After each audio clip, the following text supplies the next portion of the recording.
May I have the honor to open the first cyber-systemic interactions in the new world? Why cyber-systemic?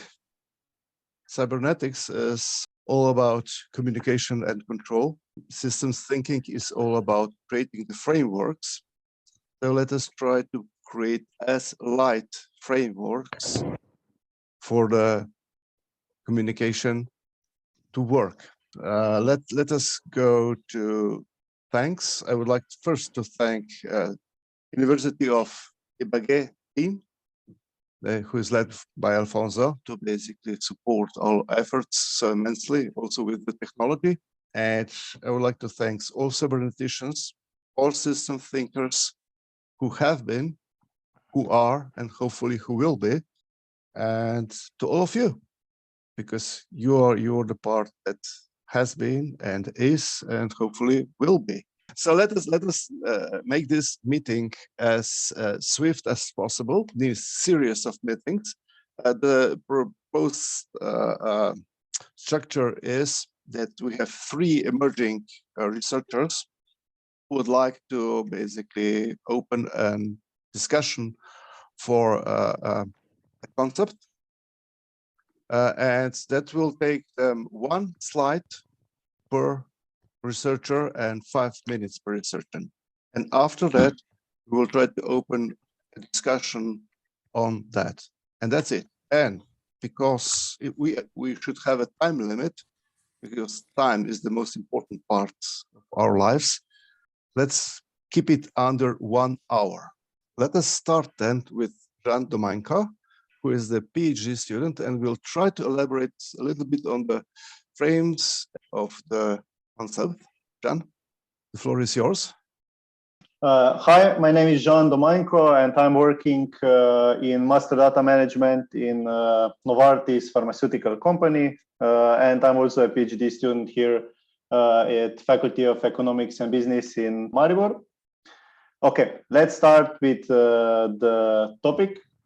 Artificial intelligence can be defined as an area of computing human mimics through processes, learning capacities, and the storage of knowledge.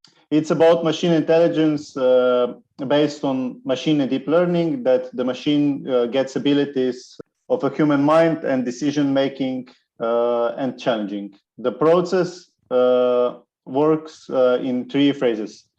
The first one, perception of environment. The second one, detection of patterns in the environment and learning. And the third one, the prediction of patterns for future situations. The basis for prediction of the surroundings is a centralized database. On the basis of the latter, we create rules that lead us to the model. Depending on the ability of the system, there are 3 types of artificial intelligence. The first one is this narrow artificial intelligence. It is about narrow or weak artificial intelligence that solves one problem at the same time. For example, speech recognitions at, for example, Siri iPhones, especially used for forecasting. The second type of artificial intelligence is the general artificial intelligence. It is about strong or profound artificial intelligence that solves complex problems at the human level through thinking, understanding, and learning. It's about the machine's ability to transfer general samples in individual user problems. For example, autonomous driving at, for example, Tesla cars. This prescriptive intelligence is useful in proposing solutions in a particular case. The third one is super artificial intelligence. It's about intelligence that goes beyond the level of human intelligence. So not only understanding human knowledge and emotions, but also enabling the creation of emotions, desires, and beliefs. It offers all necessary situations and aligns them with each other. This type of artificial intelligence is useful in proposing solutions in all cases. A different approach is collective intelligence. Here on the right side of picture, it's about the concept of universal intelligence, which is based on competition and participation of individuals. It refers to the ability of society or of the persons involved. Knowledge is shared among persons and must be combined into concepts through discussions. A related concept of collective intelligence is forum intelligence, which puts not individual to the front, but rather natural patterns in collectives. The collective intelligence is already among us and respects the laws of nature, while there is concern that artificial intelligence would overrun the laws of nature. Collective intelligence therefore focuses on the links between existing skills for building new insights rather than creating new intelligence like artificial intelligence. In the end, the common challenge is the ethical component of concepts. In artificial intelligence, there is a concern that one person can decide what people think. Meanwhile, in the context of collective intelligence, individual thinking kneels down before the group thinking. Thank you, Jan. That was the backgrounds. Let's see if the methodological part can be explained by Massimiliano Pirani. Massimiliano, are you here? Yes, Igor.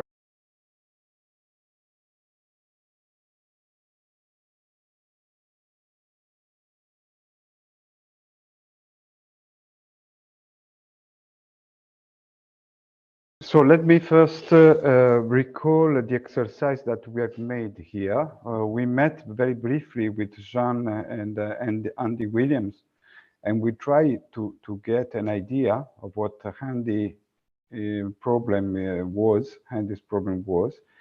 And while Jean, in 5 minutes, has presented his idea of the problem, I will present my view of the methodology I think has to be adopted to solve Andy's problem. And then Andy subsequently will correct our views in order to explain better what is a concept and problem. So this is only my interpretation of that and can be wrong, but it is a nice exercise we do together like this. And so let me show you this picture. This picture was taken from one picture that Andy sent to us. And essentially, it is the functional state space of human-centric general collective intelligence phenomenon, where concepts are connected by reasoning processes that can be of two types. For example, reasoning processes that can be of the kind of image recognition, pattern recognition. So with an immediate step from one state to the other, or multiple step type of processes that require logic kind of thinking or reasoning. But the problem is, the general problem that Andy posed to us is how can we distribute completely such kind of general collective intelligence? Because now we see there are many, for example, decentralized kind of collective intelligence as we can use for example, ChatGPT or other frameworks like, I don't know, social application and so on, where people can contribute and solve problems together. But in essence, there is 1% of centralization, which is the creator of the application itself. So is it possible for participants to be empowered and realize a real democracy in the process of solution in the general collective intelligence framework? This is the hard question. So my view for the solution of this problem of the completed distributed system, and where distributed means with respect to decentralized, that any component, any participant or actor in the system has his own part of the whole information in order to be purposefully contributing to the whole goal. So in this vision, I saw that the problem is like having whole in one and one in whole. So having the whole and the part at the same time in each of the participants. So I see this means for the empowerment like holography. It's like the problem of holography. So in holography, when you have a piece of the holography object, you can reconstruct all the image from any piece, any fragment. Of course, the resolution, so the perfection, the accuracy of the concept can be gained by uniting a lot of pieces. But anyway, each piece knows something of the whole as well. And so this is the methodology that I suggest, just to see any state has having the property of being holographic. Perfect.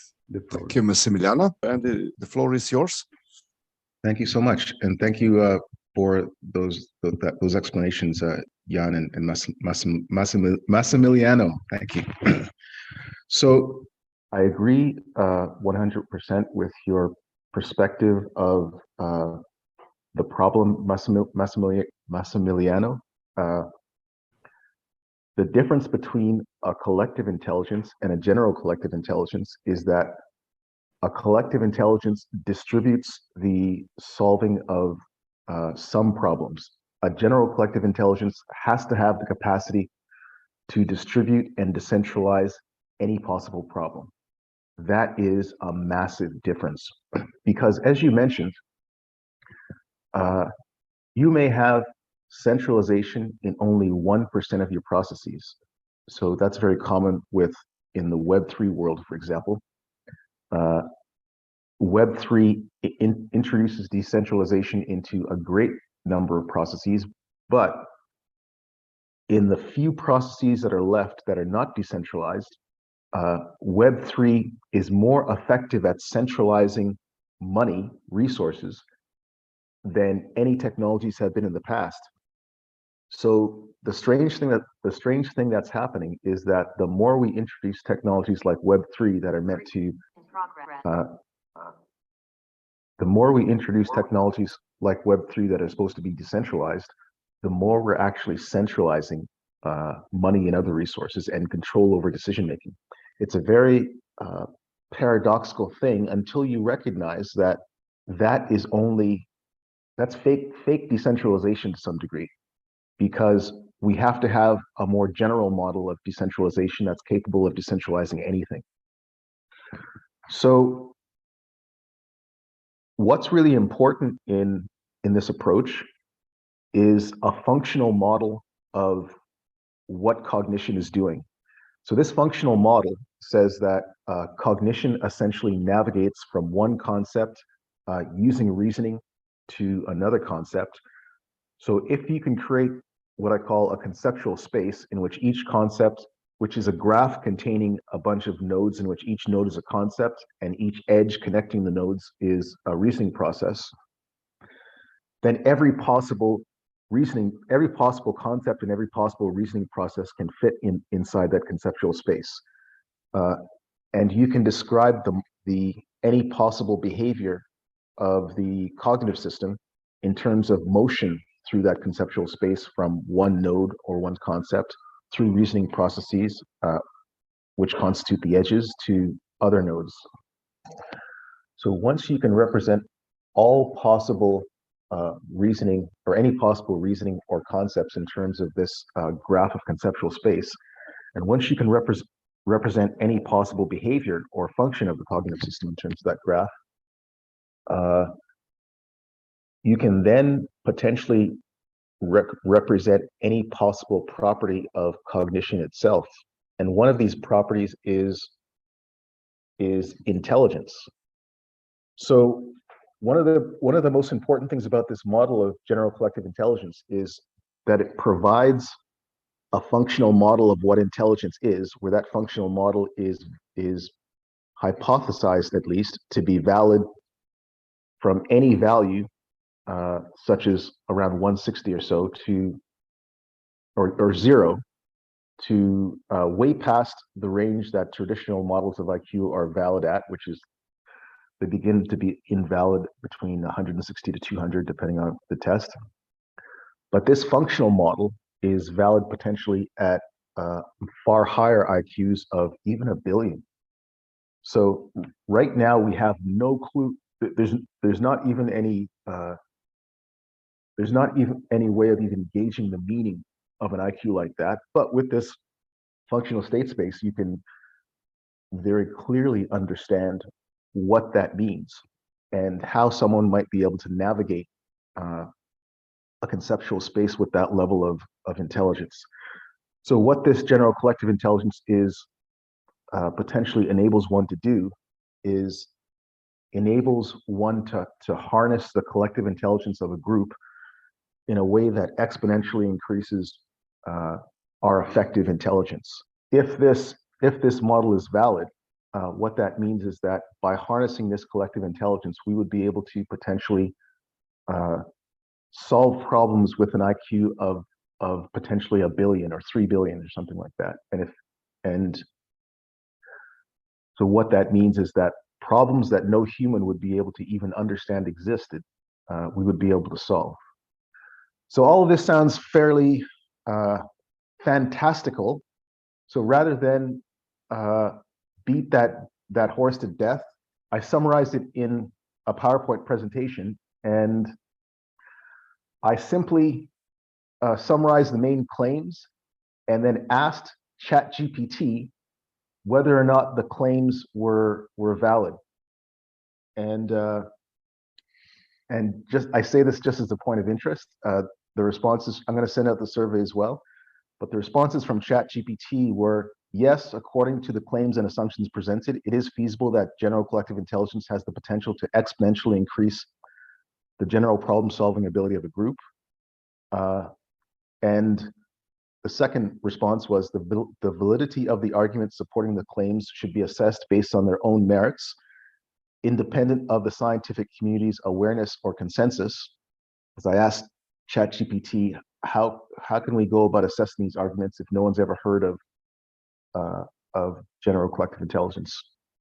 And the next one was the claims and assumptions presented suggest GCI is the only functional model of intelligence hypothesized to be valid at exponentially greater levels of intelligence.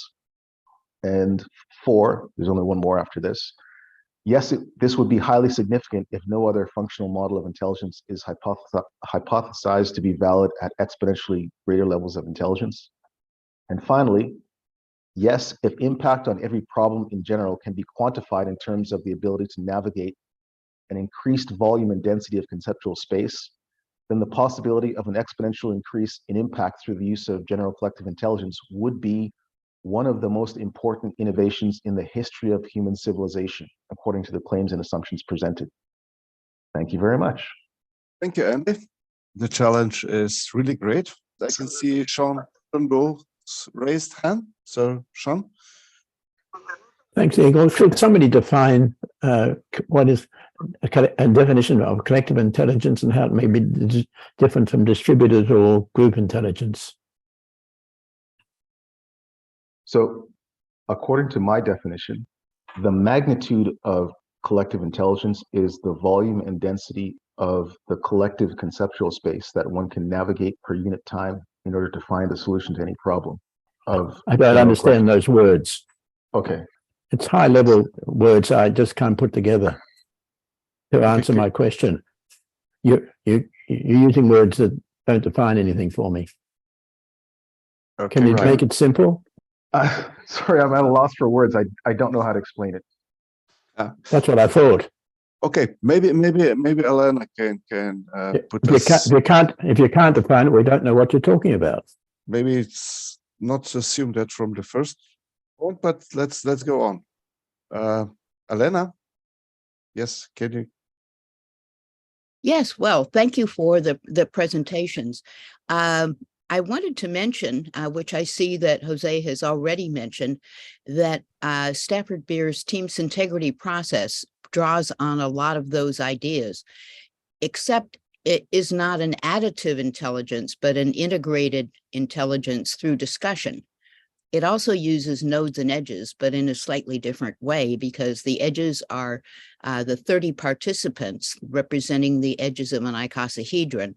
And the topics that are discussed are the vertices, all in response to an opening question. But it does have roots both in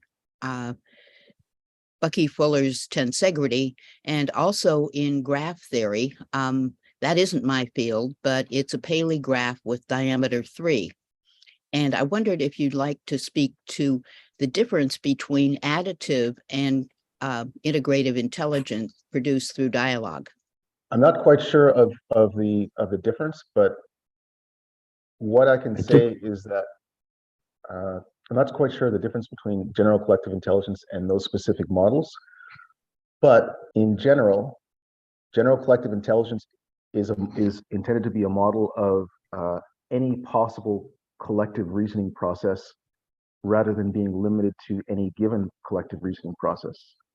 So the idea is that with the general collective intelligence is supposed to be able to facilitate you in using integrative reasoning processes or distributed reasoning processes or whatever other reasoning processes you could come up with, wherever those processes are predicted to be most fit in solving any problem. Okay, let's put Jose into that. Jose Perez Rias. Yeah, no, I will repeat the words of Elena. I think that Teams integrity is a step forward in the sense of generating, not adding information, but creating an emergent knowledge out of the multiple interactions among the participants in a group, like as integration group. And I was mentioning the basic case of 30 people in a icosahedron with different roles, etc. These kind of protocols generate quite a lot of new knowledge to the whole group, not only to the individuals, but to the whole group that share somehow a common amount of knowledge. So this is, as far as I see it up to now.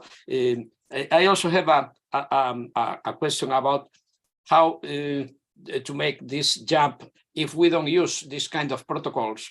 How do we make a jump from the individual knowledge to the collective shared knowledge that is different from the addition of the individual knowledge? So this takes me back to the integrity protocols, but I suppose that maybe other forms of getting shared knowledge using the new technology. So you're talking how to get from interdisciplinarity to transdisciplinarity, right, Jose? Yeah.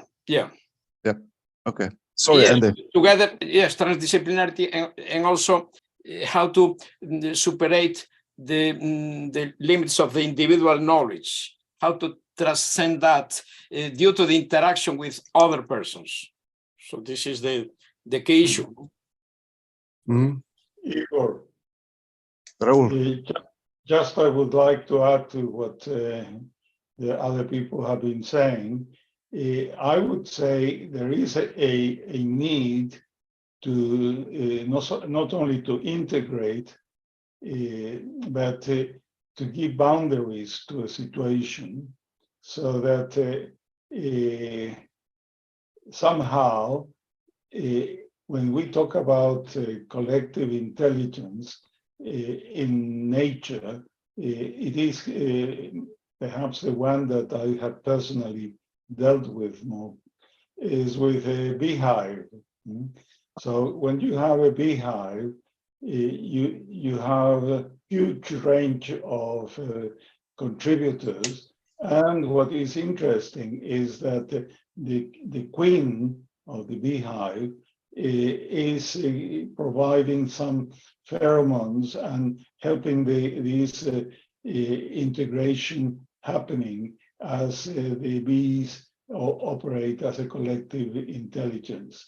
So I would add to what has been said, that an organization to bring together a collective is very, very necessary to increase the chances for integration and collaboration. Andy, can you respond maybe to the, because the concept of beehive is basically quite strongly hierarchical, right? And I think your concept is a bit different, right? Yeah, that's actually a fascinating analogy. I'd like to say one thing with regards to the previous comment, and that is collective intelligence or general problem-solving ability at the group level does not necessarily mean shared knowledge. If you have one person with the right answer in 10 million people, that a greater collective intelligence should be able to find the right answer in that one person, even if no one shares that knowledge at all. On the other hand, in some cases, greater intelligence means finding the solution that is the most shared, or the knowledge that is the most shared. The most important thing is to define intelligence in terms of increased fitness to achieve an outcome, rather than assuming that that increased fitness comes from shared knowledge or any other approach.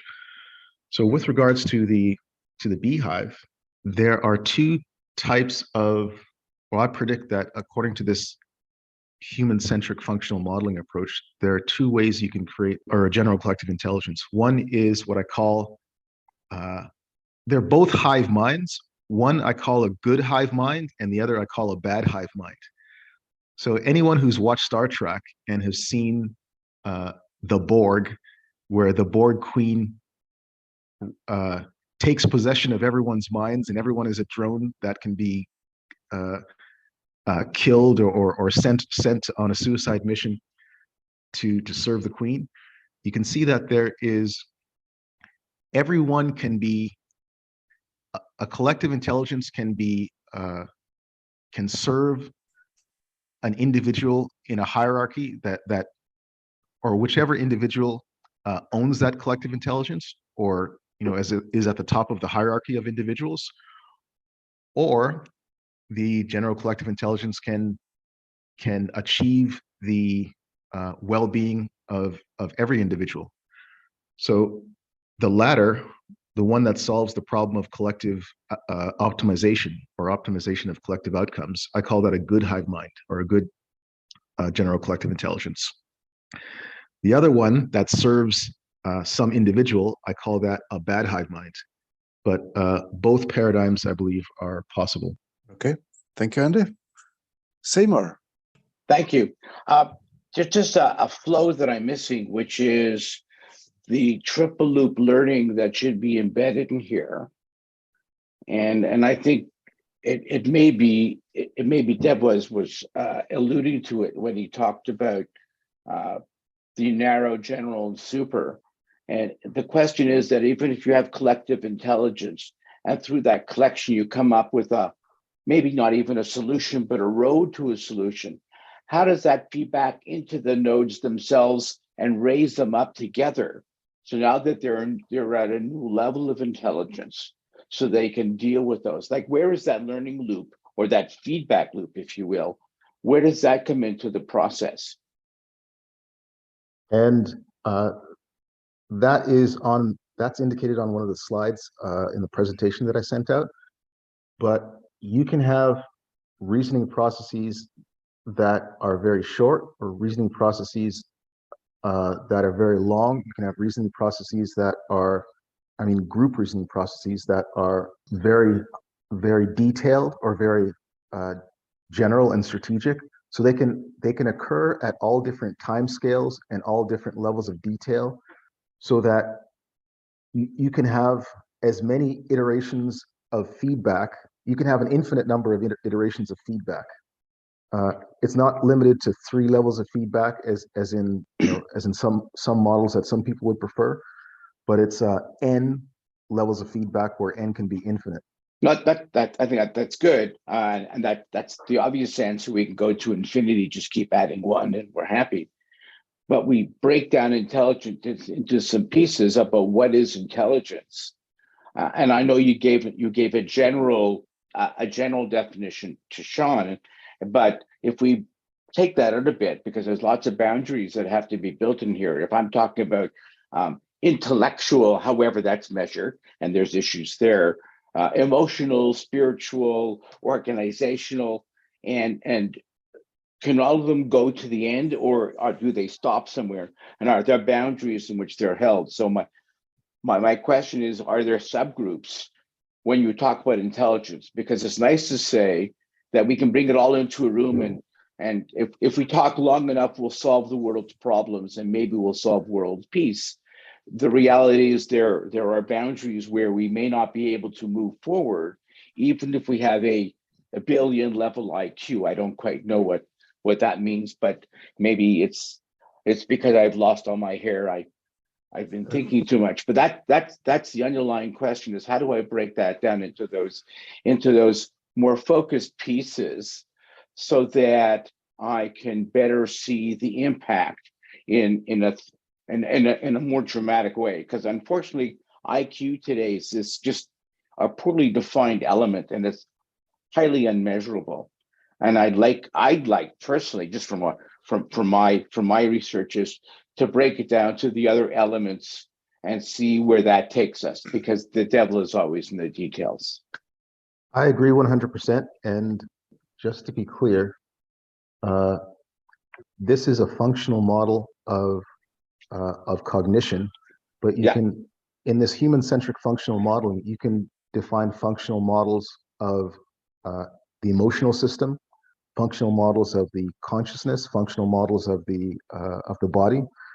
So intelligence in any one of those functional domains is, I hypothesize it's defined the exact same way. It's simply the volume of that functional state space of that system that you can navigate, the volume and density of that functional state space that you can navigate per unit time. Right. So yes, 100%.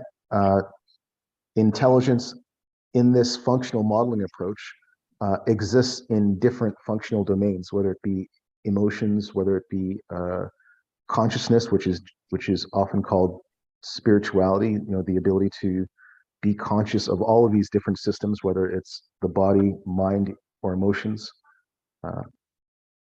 So the functional approach is simply meant to represent what functionality humans can see, can observe. It's not meant to make any assumptions about what any of these things are. It's just meant to capture what we observe. Yeah, I'll stop there. Thanks, Andy. There's so much more to get into, but there's lots more questions to ask. So, absolutely. Thank you. Thank you, Simar. Before going to Marcos, I would like to point all of you to the chat, because quite a few people have put some backgrounds into the chat, and I really love that. Also, Andy, for everybody to examine after the interaction. Now to Marcus. Yes, thank you. There has been this discussion about what is intelligence, what is it not, and so on.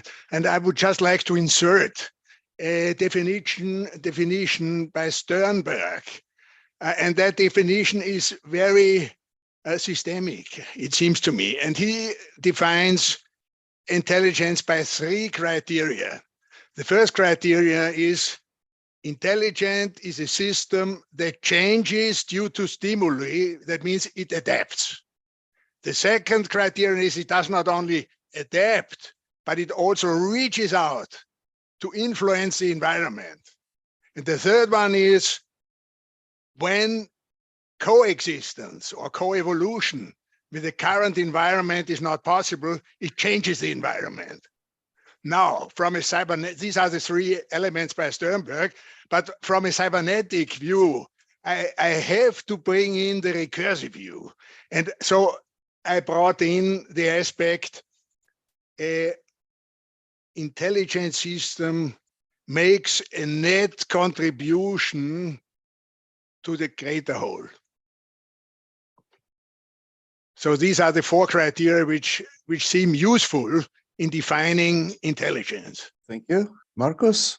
Now, I would like to follow up on the discussion of Jose and Boris on the size of the actual size of the group that is basically creating this collective intelligence. Maybe Boris and Jose, just a short discussion to all of us. I want to say a few words only.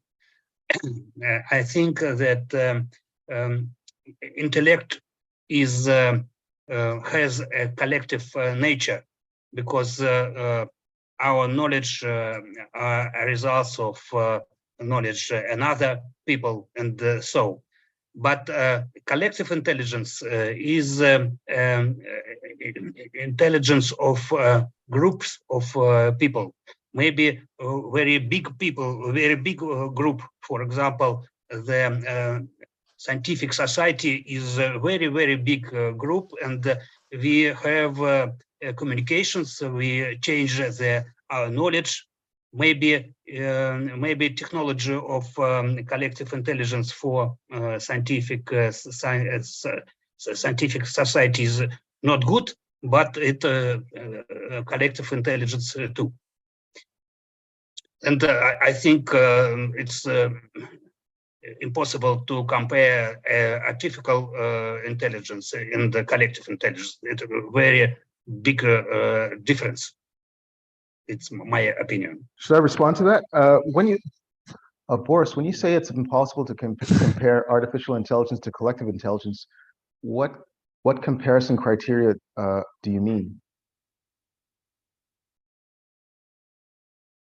Sorry, what do you mean? What is collective intelligence? Or So when you say it's impossible to compare artificial intelligence and collective intelligence, because artificial intelligence, it is only instrument. It is only technology working with data. But intelligence of human and collective intelligence, it's intelligence with knowledge. For example, we have data with knowledge, but for example, in ChatGPT, we have a lot of knowledge, but not knowledge, a lot of data, but it is not knowledge. Knowledge is data with using by people. Yes, because I understand. And I understand what you're saying. Yeah. I was trying to clarify whether you intended to say that the difference was in the qualities or in the magnitude of these 2 types of intelligence. And you seem to be talking about the qualities. But I want to say one thing, and that is that I defined this model of collective or general collective intelligence to solve very concrete problems. So I spent much of the last 10 years in Africa trying to solve problems in international development. And I realized that the problem with solving the problem with achieving, with solving poverty and climate change and human well-being and so forth isn't the lack of intelligent solutions. It's the lack of a collective decision-making process that's intelligent enough to reliably select the best solutions.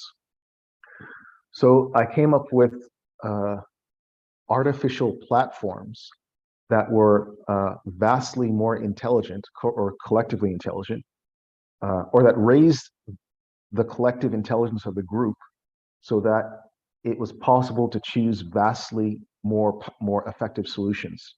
And let me give an example of what I mean by that.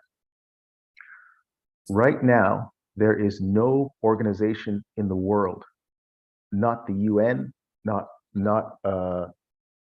any international development finance agency, not any government. There's no organization that can fund entire networks of interventions or projects that collaborate or cooperate to achieve vastly greater impact on any problem. So nature doesn't solve problems that way.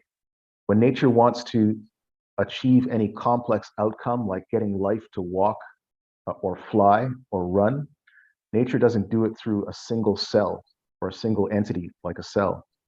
Nature does it in terms of vast networks of cells, organisms such as ourselves that collaborate to achieve that outcome. So through doing this, nature can exponentially increase its impact on any outcome. Say that you want to get life to move in some direction. If you take a petri dish full of 1 billion single-celled organisms and you throw them on the floor, they might not be able to travel more than a meter before they have to find new food or other resources or die. But if you combine that billion single cells into the billion cells in a bird, that is, combine them into a single-celled organism, a single organism, that group of cells might be able to fly 1,000 kilometers to find new food. So in essence, through the invention of the organism, nature has exponentially increased the ability of groups of cells to solve the problem of achieving any outcome. So that's what this collective intelligence is as well. It's just a way of copying nature's mechanism for distributing any problem-solving process so that exponentially greater outcomes are potentially possible. So I just want to say that, in summary, this is something, it's not just a theoretical concept, it's meant to have real impact on real problems. Okay, thank you, Andy. Alfonso, can you please intervene? Okay, thank you. It seems that we can observe intelligence in the way a person faces a problem. So in a similar way, we can maybe observe a collective intelligence in the way a collective of people face a complex problem, especially if we have millions of those people getting together. But it seems that the way people organize themselves is quite important in order to solve that problem. Because if you give the problem to the collective and each one of them try to make a solution, and then what you do is to choose the best solution, this is not a collective behavior. But if you allow them, the people, to organize themselves in a way that by the interactions they build a solution, maybe we're talking about a collective intelligence. So it seems that there is a close relationship between collective intelligence as an emerging property and the way people in the collective chooses to organize themselves in order to cope with the complexity of their own relationships when they start to relate each other. So what I wanted to point out is the close connection between collective intelligence and the way the collective organizes themselves. So you're talking about the meta-driven Yes, I organism. think Alfonso is talking about the meta one. And in a way, I think that there are two aspects that have come to me through this conversation. One is that this collective relates to some kind of shared purpose. And that shared purpose not necessarily is one that is defined by a boss or anything like that. It's very much the outcome of the interactions that have are moving in the direction of giving a common framework to the collective. And the second aspect that I think is very clear to me is that we have to be careful. How is it that this collective relates to each other in terms of self-organization and avoiding somehow the definition of hierarchies as part of the generation of the self-organization, of the collective organization. So purpose and avoiding hierarchies are things that come to my mind. Jose? Yeah, thank you. I have two comments. One is I agree with the comments that Alfonso and Raul did about the need of the interactions. It's not a question of people having a knowledge about something, but the interactions among the different people that creates or provides the opportunity for creating a kind of collective intelligence. I agree with that, I think. And my question in relation to this point is the question of how to escalate that. This is something that if the group is small, this happens in a relatively easy way. Is a question of choosing the protocols of communication, of the debates, etc. But if we are thinking in creating a collective intelligence at a much bigger scale, then is when I start to find the practical problems of how to escalate. No? Teams integrity has a kind of solution, which is, I think, that is partial, that is replicating recursively for example, the icosahedron. If we take each node of the icosahedron and we create another icosahedron with each node, and again with each node of this new icosahedron, we create another icosahedron, and so and so and so, and we could reach the whole humanity. In fact, I think that is like in between 5 and 6 recursion levels, we could cover the 8,000 million people of Earth. But this is in theory. But I am afraid that when we make this escalation, we are losing portions of knowledge because it would be impossible to aggregate the huge amount of knowledge that is being generated in each escalating step. This is one issue that I don't know the solution to it. Well, it's just a question that I present about how to go from this relatively accessible collective knowledge with small groups, how we could expand that to big, and the other question is to make the things a little more provocative. If we try to see what happens with this application that is, I think the name is GPT chat, I think that is the name, that I would not call it a collective intelligence, but it acts as if it was. We know that it's not, because our machines, our algorithms handling data that is collected from humans.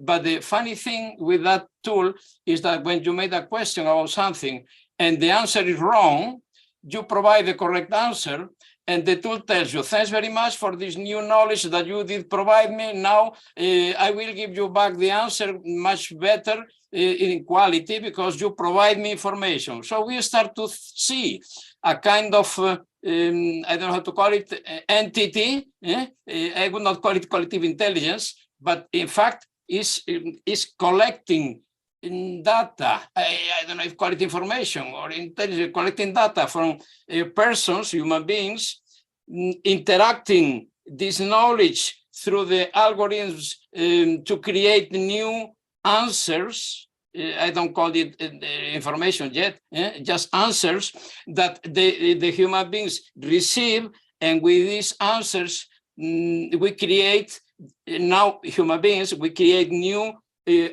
answers, etc. So we have there a new tool that is related to this kind of collective intelligence. If this tool was possible to operate adequately, this could be something close to a kind of collective intelligence. I don't know if we could call that. This is just a question. It's not an affirmation, because we have a very big, serious problem that when this entity gives me the answer to my question, who knows if that answer is correct? I don't have tools to qualify the quality of what is giving me this entity, or this software. So we have a serious problem there. So we distrust it because I don't have the way for checking the validity of what is providing me. So these two observations I would like to make. Can I respond to that? Very briefly. Okay. Because let me just explain it, and you can respond. It's this what we are having here is an interaction, right? It's a limited one, and it follows to the next interaction. The next one will be led by Massimiliano Pirani, supported by Jean and Andy. We'll do the similar exercise, but those I think is going to be about the structure of such network with Massimiliano will provide, right? Polonic agents are there, Massimiliano?